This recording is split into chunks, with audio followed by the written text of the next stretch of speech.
नमस्कार, मैं नेहा और आप देख रहे हैं उत्तर बंगाल व सिक्किम का नंबर 1 leading news channel SK live. आपका समय, आपकी खबर। सबसे पहले आप सभी दर्शकों को आज राधा स्वामी कह के ही आज की शुरुआत करना चाहेंगे। और जैसे कि हम कल भी आपको दिखा रहे थे कि कल भी हमारे साथ जुड़े हुए थे और इनसे रूबरू हमने बातचीत की थी, आपसे बताया था कि जिंदगी में किस तरीके से जी सकते हैं और क्या उद्देश्य होने चाहिए। इन सभी बातों को लेकर के हमारे साथ कल जुड़े हुए थे राधा स्वामी सदगुरु परम संत कंवर साहिब जी महाराज, और आज भी जुड़े हुए स्टूडियो में। बहुत बहुत स्वागत करते हैं सबसे पहले आपका स्टूडियो में। सर, हम लोग ये जानना चाहेंगे महाराज जी कि कल भी बहुत सारी बातें जो है हमने आपके साथ की थी और बहुत सारे तथ्यों पर आप बता भी रहे थे जी।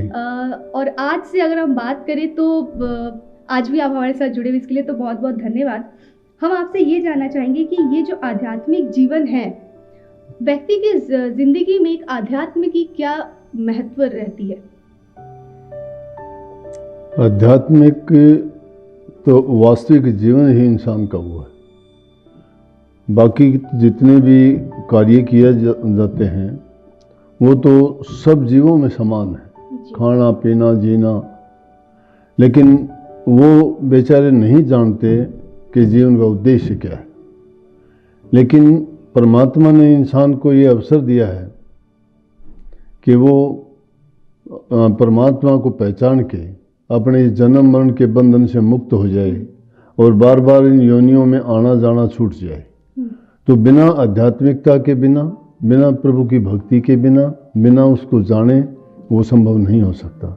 इसलिए महत्व तो इसी चीज़ का है कि इंसान सभी काम करता है, वो तो कर्म के बस है, लेकिन ये एक ऐसा काम है जो इंसान का चोला ही इस काम के लिए मिला था, लेकिन इस काल और माया के देश में भूल जाता है। वो नहीं ये समझ पाता कि मेरा उद्देश्य क्या था, और जब समय बीत जाता है, बुढ़ापा आता है, तब याद आती है कि जो काम करना था वो मैंने नहीं किया। तो आध्यात्मिकता वो चीज़ है जो इस सबसे बड़ा रोग दुनिया में जन्म मरण का है, और ये चक्कर चलता रहता है। उस चक्कर से छुटकारा पाने का सबसे अच्छा तरीका यही है। बिल्कुल महाराज जी से आज भी हम बहुत सारे बातचीत करेंगे और बहुत सारे बातों के बारे में हम जानेंगे भी, लेकिन इस बीच अगर कलयुग की बात करें तो कलयुग चल रहा है, बहुत सारे पाप जो है वो बढ़ते जा रहे हैं। इससे एक मुक्ति की अगर बात करें तो इन सभी चीज़ों को आप कैसे देखते हैं? देखो, अच्छी बात आपने कही है कि ये ऐसी हालात को देख के जब रोज़ाना के जो हालात अब बीत रहे हैं, पाप कर्म इतने ज़्यादा बढ़ते जा रहे हैं, तो उनको देखते हुए मैंने ये कहा कि भाई हमारे शास्त्रों में तो 4 युग ही बताए, सतयुग, त्रेता, द्वापर और कलयुग। लेकिन मेरे से अगर आप पूछना चाहते हो तो मैं कहता हूँ कि 5 युग हो गए। तो कैसे? वो 4 युग तो बीत चुके हैं और ये 5वां युग है ही पाप युग। इसमें जो आदमी सही रास्ते पे चलता है, धर्म के मार्ग पर चलता है, सत्य का पालन करता है, ईमानदारी का जीवन जीना चाहता है, किसी को कष्ट दुख नहीं देता, उनके साथ तो आप पाओगे कि उनको किसी न किसी प्रकार की तकलीफ़ें संसारी लोगों से होती ही रहती है।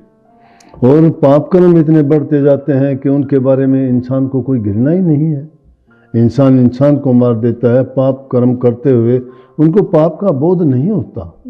कोई चोरी करता है, कोई डाका डालता है, कोई किसी के छीना झपटी करता है, कोई किसी रूप में, कोई किसी रूप में। तो ये चीज़ें कोई शराब में, कोई कबाब में, कोई जुआ खेल के घर को बर्बाद करते हैं, बच्चों को बर्बाद कर लेते हैं, परिवार में अशांति होती है, अपनी सारी संपत्ति को बर्बाद करके। किसी को ये चिंता ही नहीं है कि मैं जो काम करता हूँ, ये जो काम नहीं करने चाहिए वो काम कर रहा हूँ, और जो नेक काम होने चाहिए उनसे मैं दूर भाग रहा हूँ। तो इसलिए उन चीज़ों को देखते हुए ये लगता है कि ये पाप कर्म इतने बढ़ते जा रहे हैं, तो उनसे छूटने का तो कल भी जब इस बारे में थोड़ी बात आई थी तो ये जिक्र हुआ था कि हमारे संस्कार नहीं रहे। अगर अच्छी शिक्षा, जैसे सत्संग अब भी होते हैं, संत महापुरुष बड़ा प्रचार करते हैं, जहाँ कहीं देखोगे मंदिरों में लाइन लगी है, मस्जिदों में लाइन लगी, गुरुद्वारों में लाइन लगी है, आश्रमों में लाइन लगी है, लेकिन पाओगे कि लोग जाते हुए तो दिखाई देते हैं। कलयुग में कर्म भी है, धर्म भी है, लेकिन शर्म नहीं है।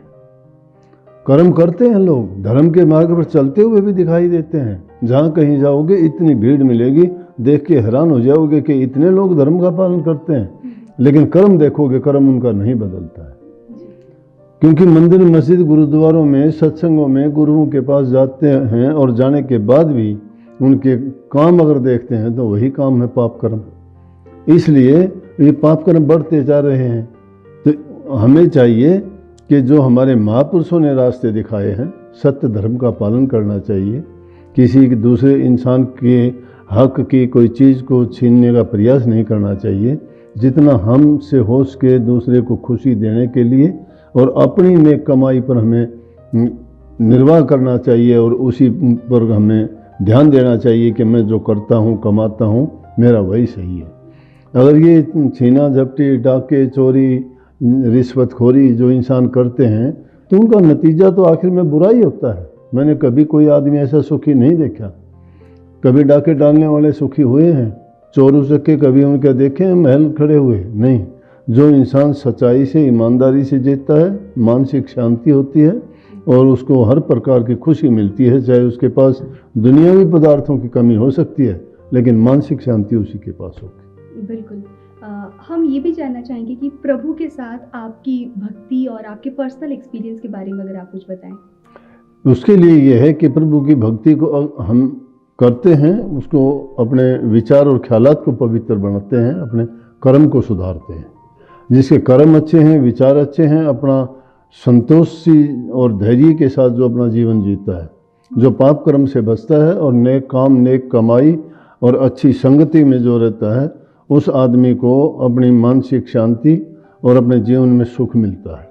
क्योंकि इंसान परेशान जब होता है जब वो ज़रूरत से ज़्यादा चीज़ या इच्छाएं पैदा कर लेता है। इच्छाओं का कभी अंत नहीं होता। क्यों इच्छाएं? तो आज 2 पूरी हुई हैं, कल को 10 आएंगी, 10 पूरी हो जाएंगी, 50 आएंगी। किसी को कहीं भी कोई ठहराव नहीं है। इसलिए कि उनके लिए प्रभु की भक्ति को अगर हम सोच लें प्रभु कोई स्थूल चीज़ है तो ना मंदिर में है ना मस्जिद में है, वो तो है हमारे दिल में, हमारे कर्म में और हमारे आत्मविश्वास में। तो उसको खोजने के लिए अपने अंदर में झांकना पड़ेगा। बाहर जाने की या घूमने की ज़रूरत नहीं। वो ठीक है, एक लौकिक भक्ति है, उसके अनुसार लोगों ने आस्था के जो केंद्र बनाए हैं, वहाँ जाने के बाद में वो ऐसे स्थान है जहाँ पर लोग जाके धार्मिक क्रिया कर्म जो करते हैं उनसे बदलाव आता है, इंसान के दिमाग पर असर भी पड़ता है और भटके हुए जीवों को जब वहाँ से जो वाणी सुनते हैं, वहाँ के शुद्ध वातावरण में जाते हैं तो उनका असर उन पर पड़ता है, वो ज़रूर बदलते हैं। तो प्रभु की भक्ति करने के लिए तो अपने विचार और अपने कर्म को सुधारना पड़ेगा। इसी के साथ लेकिन एक प्रश्न ये भी हम आपसे जानना चाहेंगे कि धर्म गुरु या फिर अध्यात्म गुरु की अगर हम बात करें तो आवश्यकता क्यों पड़ती है? किसी भी गुरु का होना एक जिंदगी में क्या भूमिका निभाती है? हालांकि इस मुद्दे पर कल भी हम बातचीत कर रहे थे। राम कृष्ण से को बड़ा 3 हो तो गुरु के, 3 लोग के हैं धनी गुरु आगे अधीन। गुरु के बिना ज्ञान नहीं है। गुरु के बिना हमें समझ नहीं होती। बच्चा पैदा होता है, उसको पता ही नहीं कौन किसका क्या है, लेकिन जो जो वो थोड़ा बड़ा होता जाता है, समझ आती जाती है, हम उसको सिखाते हैं। माँ गुरु है, कहती है कि बेटा ये गर्म चीज़ है, इसको नहीं छूना, ये तेरा पापा है, ये तेरा भाई है, ये तेरी वो है, ये अपना घर है।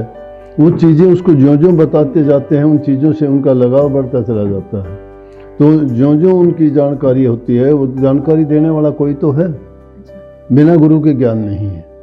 गुरु नाम होता है गुरु हरत करत प्रकाश, यही गुरु का अर्थ है धर्म ग्रंथ इतिहास। गुरु अज्ञान को दूर करता है और वो ज्ञान देता है। जैसे अंधेरे में प्रकाश का हो जाना, चीज़ों का ज्ञान हो जाता है। अंधेरे में अगर हम कोई चीज़ ढूंढते नहीं मिलती, लेकिन अगर रोशनी कर दी जाए हमें सारी चीज़ साफ नज़र आती है। तो गुरु का मतलब है कि उनको वो सारे अच्छी चीज़ों के अच्छे गुण, बुराइयों के बुरे गुण बता के इंसान को जो समझाते और बताते हैं, तो वहाँ गुरु की आवश्यकता है। बिना गुरु के आदमी भटक जाता है, रास्ता नहीं ढूंढ सकता। यानी कि ज़िंदगी में अगर हम किसी से भी कुछ भी सीखते हैं, चाहे वो छोटा हो बड़ा हो, एक हम उसे गुरु का दर्जा दे सकते हैं। इसी के साथ साथ हम ये भी जानना चाहेंगे कि राधा स्वामी जब हम कहते हैं, वास्तव में राधा स्वामी क्या है? राधा स्वामी कोई अलग बात नहीं है, कोई अलग नाम नहीं है। राधा कहते हैं आत्मा को, आराधने वाली शक्ति को, जो हमें ये एक शक्ति है जिसके कारण हम सारे कार्य करते हैं। कोई इसको जीव कहता है, कोई हंस कहता है, कोई आत्मा कहता है, तो उसको हम राधा के नाम से पुकारते हैं। अच्छा। जो आराधने वाली शक्ति कौन है? आत्मा है। और स्वामी परमात्मा को कहते हैं, मालिक को कहते हैं। तो ये योग है आत्मा को परमात्मा से मिलाने का। तो इसका कोई अलग से नाम नहीं है परमात्मा के ही नाम। इनके हजारों नाम है। कोई राम कहता है, कोई अल्लाह कहता है, कोई गॉड कहता है, कोई वाहिगुरु कहता है, कोई उनको सत साहिब कहता है, कोई सतनाम कहता है, कोई ओंकार कहता है। मतलब प्रभु के रूप भी अनंत और नाम भी अनंत। रूप तो एक ही है पर नाम अलग है। अच्छा, रूप की बात हो रही तो आप अगर कुछ बताएं विस्तार से। रूप एक ही है? रूप एक ही है, वो प्रकाश रूप है। प्रकाश से सारी सृष्टि के पैदा हुई है और उसको हम शब्द भी कहते हैं। शब्द से सारी सृष्टि प्रगट हुई। जैसे पलटू साहब की संत की एक है कि वो कहते हैं कि इंसान के सारी सृष्टि में जितने भी पदार्थ हैं वो सारे के सारे, चाहे वो नदी नाले पहाड़ पर्वत जीव जंतु, सभी के सभी उसी से पैदा हुए हैं। तो उसमें उसका नाम क्या? प्रकाश ही है। प्रकाश के बिना आप देखोगे पेड़ पौधों को भी अगर प्रकाश ना मिले तो वो मर जाते हैं, जिंदा नहीं रह सकते। वैसे संसार में 4 प्रकार के प्रकाश हैं। एक है सनलाइट, सूर्य की रोशनी, दूसरा मून लाइट, चंद्रमा की रोशनी है, तीसरी फायर लाइट, अग्नि है, और चौथी डिवाइन लाइट है, जो आत्म शक्ति और उसको आत्म जिसको हम ज्योति कह सकते हैं। शास्त्रों में प्रकाश, परम प्रकाश, चांदना ज्योति के नाम से जो पुकारा जाता है वो प्रकाश है। तो वो प्रकाश रूप है। वैसे परमात्मा को जैसे कह दिया, वो हर जगह होते हुए भी कहीं दिखाई नहीं देता है और सब जगह होते हुए कहीं नहीं है। मतलब स्थूल रूप में कहीं नहीं है, सूक्ष्म रूप में जहाँ कहीं भी जाओगे आपके साथ है, कण कण में वो मौजूद है। उसका तुम जो देखोगे वो शक्ति हर जगह पे काम करती है, उसका ज़हूर हर जगह पे। बिल्कुल महाराज जी, हम लोग काफ़ी सारे बातचीत कर रहे हैं और बहुत सारी बातें जो है वो सामने आ रही है जो शायद आप और हम नहीं जानते। लेकिन इसी में से एक अहम मुद्दा ये भी है कि जीवन कैसे जिया जाए और जीवन जीने की उद्देश्य क्या होनी चाहिए। जीवन जीने का है कि हर इंसान सुख चाहता है ज़िंदगी में, कोई नहीं चाहता कि दुख हो। लेकिन सुखी जीवन जीने के लिए इंसान को उन चीज़ों का पालन करना चाहिए कि जिनके गुण शांति वाला, सुख देने वाला हो। अगर हम कोई पाप कर्म करते हैं तो वो सुख नहीं दे सकता। अच्छा काम करते हैं वो हमें सुख देगा। अच्छा काम वो होता है जो किसी को किसी भी प्रकार से हानि ना पहुंचाए। अपने स्वार्थ के लिए हम किसी दूसरे इंसान को, किसी जीव को ना सताएं, ना दुख दें। किसी को अगर पीड़ा देते हैं तो हमें भी उसके बदले में वो दुख मिलेगा। और जब कभी ऐसा अवसर आता है तो आदमी को सोचना चाहिए कि जिनके प्रति हम जैसा सोचते हैं, करते हैं, क्या हम वैसा बर्दाश्त कर सकते हैं। अगर नहीं कर सकते तो हमारा मन हमें कहेगा, फिर नहीं कर सकते तो हमें नहीं करना चाहिए। इसलिए सुखी जीवन जीने के लिए अच्छे कर्म, पाप कर्म से बच के नेक कर्म करें। आदमी कुमति को त्याग के सुमति को अपनाए। इसीलिए शास्त्रों में लिखा है, जहाँ कुमति वहाँ दुख विधाना, जहाँ सुमति वहाँ सुख नाना। जहाँ कुमति है, जहाँ दुर्बुद्धि है, जहाँ दुर्गुण है, जहाँ पाप कर्म है, अनेक प्रकार के वहाँ दुख ही दुख है। लेकिन जहाँ सद्बुद्धि है तो उनमें हर प्रकार के सुख, शांति, समृद्धि, खुशहाली उन्हीं चीज़ों में समाई हुई है। इसलिए हमें वो जीवन जीना चाहिए जो किसी दूसरे के काम भी आए, उनको खुशी दे, और अपने स्वार्थ और लालच के लिए हम कोई किसी के रास्ते में बाधा ना बने। बिल्कुल। इसी के साथ हम ये भी जानना चाहेंगे कि ईश्वर या परमात्मा अगर कहे तो वास्तव में वो क्या है। और काफ़ी सारे ऐसे लोग हैं जो इन सभी चीज़ों को नहीं मानते, तो उनके लिए आप क्या कहेंगे। ये तो ना मानने वाले, तो अगर कोई ना अपने माँ बाप को भी ना माने तो हम क्या करेंगे। लेकिन ये तो सबको मानना पड़ेगा कि बिना किसी के हुए इतने बड़े कारोबार को कौन चलाता है। एक छोटे से काम को करने के लिए हमें कितने इंतज़ाम प्रबंध करते हैं। और इस दुनिया में तो 84 लाख प्रकार के जीव जंतु हैं, 4 खान में बटे हुए। 9 लाख जल के जीव हैं, 10 लाख पखेरु जान, 1/10 कीट भरंग है, स्थावर 20 बखान, 30 लाख पशु योनि हर, 4 लाख नर होई, तुलसी इनमें राम भजय धन्य सोई।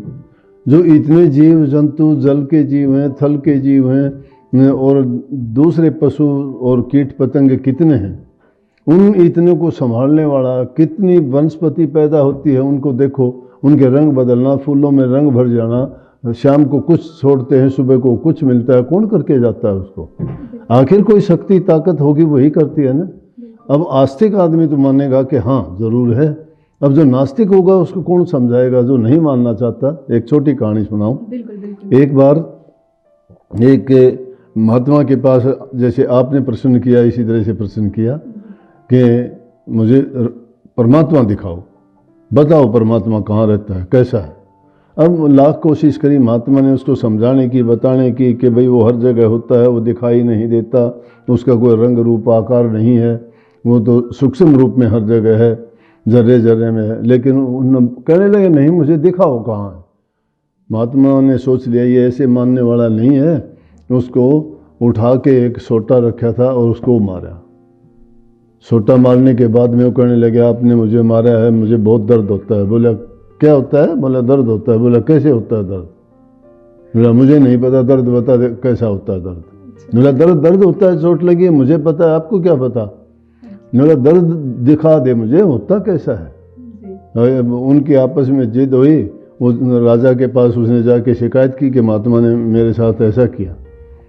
राजा ने महात्मा को भी बुला लिया, कहने लगा कि आपने इसको क्यों मारा? क्योंकि बुद्धिमान विवेकशील आदमी बिना किसी चीज़ की जांच पड़ताल किए बिना किसी को कसूरवार नहीं ठहराते।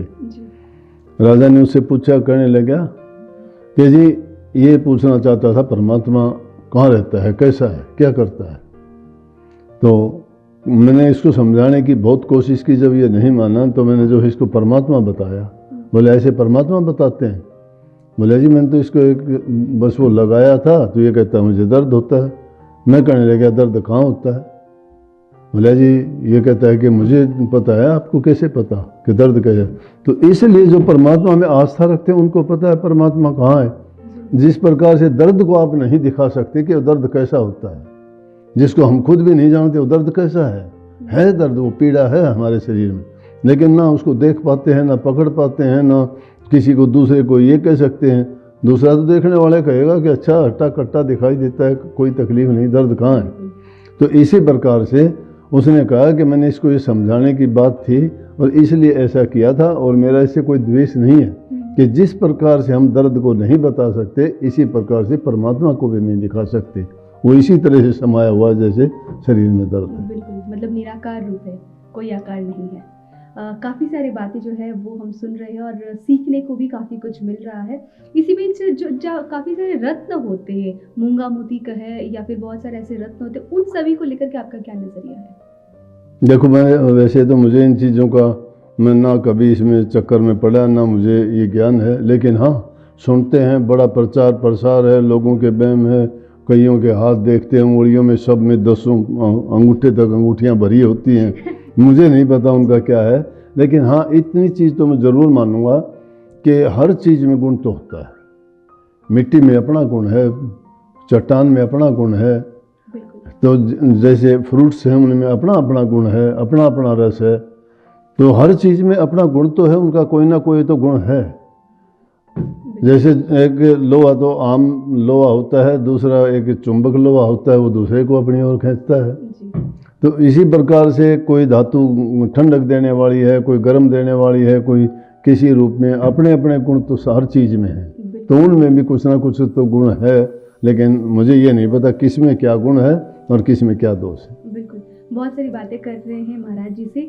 इन सभी से हट के अगर हम बात करें आपके बचपन की यादों से या फिर आपकी ज़िंदगी की कुछ यादों से, ऐसी कोई घटना जो आप कभी भुला नहीं पाए हो, चाहे वो अच्छी हो बुरी हो, जिससे कभी आपको हंसी आती हो, ऐसी कुछ घटनाएं? ऐसी तो अनेक घटनाएं हर इंसान के जीवन में होती हैं। अब कितनी घटनाएं घटित होती हैं, ऐसी कोई विशेष बात नहीं है कि जिसको हमेशा याद रखी जाए। और वैसे तो घटनाओं से जीवन बनता है, मैंने कल बताई थी जैसे, और ज़्यादा ऐसी कोई बात नहीं है। बस वही विशेष रूप से मुझे याद रहती है जो मेरे गुरु के साथ घटित हुई थी, और उनके साथ जो 2 ही बात हुई थी। एक तो मैंने उनको ये जांचने की सोची थी कि वो पूरे गुरु हैं कि नहीं हैं, और दूसरा एक बार जब मैं पुस्तक पढ़ते हुए उन्होंने मेरे से कहा था कि तेरी समझ में नहीं आएगी। ये 2 चीज़ मैं कभी नहीं भुला पाया। एक तीसरी चीज़ मैं कभी नहीं भुला पाया कि गुरु महाराज ने जो आखिरी सत्संग किया था उसमें मैंने एक शब्द गाया था, वो शब्द मैंने फिर कभी गाया ही नहीं। और उस शब्द के कंटेंट थे कि जग में सुखिया कोई न देखा, जो देखा सो दुखिया दुखी। इस संसार में सुखिया कोई नहीं है, जो हम सब दुखी हैं। राजा हो, गरीब हो, अमीर हो, कैसा भी कोई भी हो, सब के सब दुखी हैं। गरीब तो दुख की कान है ही, लेकिन जो पैसे वाले हैं, धनवान हैं, वो भी सुखी नहीं है। संतान वाले भी सुखी नहीं है, निसंतान वाले भी सुखी नहीं है। किसी न एक एक तो तकलीफ सबको होती है, लेकिन वो शब्द उस दिन के बाद मैंने दफन ही कर दिया। मैंने ना कभी उसको सुनना चाहा, ना कभी मैंने दोबारा गाया, और ना ही कोई गाता है तो मुझे वो अच्छा लगता है, मैं सुनना भी नहीं चाहता, क्योंकि उससे मेरी वो याद जुड़ी हुई है कि उसके बाद गुरु महाराज कभी सत्संग नहीं कर पाए थे। अच्छा। तो उसके बाद मैंने भी वो शब्द एक प्रकार से त्याग ही दिया था। जी, ये घटना ऐसी है जो कभी नहीं भूल पाता। बिल्कुल। सत्संग में जब आप कुछ सुनाते हैं या फिर अपने जो भी भक्तजन हैं उनको सुनाते हैं, अगर वैसी ही कुछ बातें अगर हमारे दर्शकों को अगर आप सुनाएं। मेरा सत्संग यही सत्संग होता है। सबसे प्रथम होता है, मैं इंसान को एक अच्छा चरित्रवान इंसान बनने का शिक्षा देता हूँ कि इंसान बुराइयों से बचे। शराब, कबाब, हुक्का, पाड़ी, पान, तम्बाकू, इन चीज़ों का सेवन बंद करे। मांस, मछली, अंडे ना खाए, सात्विक भोजन खाए। अच्छा भोजन खा के आदमी, उसकी बुद्धि, विचार और ख्यालात उसके अच्छे रहते हैं और सतोगुणी विचार हो जाते हैं उसके। क्योंकि इंसान जैसा अन्न खाता है वैसा ही उसका मन होगा। सबसे पहले 5 कोष हैं हमारे, अन्नमय कोष सबसे प्रथम है। जैसा अन्न इंसान खाता है वैसा ही उसका मन होगा, जैसा मन होगा वैसे उसके विचार होंगे। तो पहले अन्नमय कोष, फिर मनमय कोष, फिर ज्ञानमय, विज्ञानमय और आनंदमय कोष सबसे आखिर में है। क्योंकि परिणाम सबसे अंतिम जो है खाने पीने का ही है। अगर पेट में कोई, हम देखो कभी उल्ट पुल्ट चीज़ खाते हैं तो उससे जलन हो जाती है। अच्छी ठीक खाते हैं, उससे हमारे सारे दिन विचार अच्छे रहते हैं, आराम से हजम हो जाती है, तो उसमें ज्ञान, विवेक, विचार, शांति रहेगी मन में। इसलिए प्रथम चीज़ है इंसान एक चरित्रवान इंसान बने। जो चरित्रवान इंसान है वो हमेशा सुखी रहता है, मन में उसको संतोष होता है, धैर्य होता है, दूसरे के लिए वो कोई ऐसा कर्म नहीं करता और अपना कोई ऐसा वो पाप कर्म नहीं बनाता जिससे उसको दुख हो। इसी के साथ अगर आपको ज़िंदगी में जब फ्री टाइम मिलता है, मतलब आप जब भी दिनचर्या में या फिर कभी भी, तो उस फ्री टाइम पे आप क्या करते हैं? मैं फ्री टाइम मिलता ही नहीं, 2-4 घंटे मिलते हैं तो शायद उसमें नींद आ जाती और नींद में भी अगर मुझे नींद खुलती है तो जो भी सत्संगी मेरे से मिलते हैं उनकी कोई दुख भरी कहानी होती है, किसी के साथ कोई जो घटनाएं होती हैं उनकी याद मुझे आती रहती है और मैं उनके बारे में सोचता हूँ कि देखो ऐसा क्या हुआ, कि उसके साथ, बेचारे के साथ ऐसा हुआ, ऐसा हुआ, तो उनकी जो ख्यालात होता है वो मन में घूमता है। बिल्कुल। अंत में हम मैसेज चाहेंगे हमारे जितने भी दर्शक हैं उनके लिए, आप तो दीजिएगा ही, साथ ही साथ हम आपको खुशी के साथ ये भी बताते हैं कि 3 साल संपूर्ण कर हम 4थे वर्ष में अपने कदम रखने जा रहे हैं, तो एसके लाइफ के लिए भी आप ज़रूर कुछ शुभकामनाएं दें। एसके चैनल के लिए आपको बहुत बहुत आशीर्वाद और दिन दूनी और रात चौगुनी उन्नति करे। आप सब लोग भी आगे से आगे बढ़ के और ज़्यादा मेहनत करें और हम भी इसी प्रकार से आपके पास आते रहें और आपको हमारा और हमको आपका सहयोग मिलता रहे। लोगों के अच्छे संदेश मिलें, उनको अच्छी शिक्षा मिले, उनके जीवन में सुधार आए और हर इंसान सही मार्ग पर चल के अपने जीवन में सुख, शांति और खुशहाली पाए। बहुत बहुत धन्यवाद महाराज जी, आपको धन्यवाद देते कि आपने समय दिया और आज हमारे साथ विशेष रूप से राधा स्वामी महाराज जी जुड़े हुए थे, जिन्होंने ऐसे वाणी कहे, अगर इसे हम अपनी ज़िंदगी में उतारते हैं और इनके कदम चिन्हों पर, पद चिन्हों पर चलते हैं तो ज़रूर हम सफल होंगे। और इन्हीं शब्दों के साथ आपको बहुत बहुत धन्यवाद देते हैं और आगे आप ऐसे ही बने रहिए एसके लाइफ के साथ। धन्यवाद। धन्यवाद।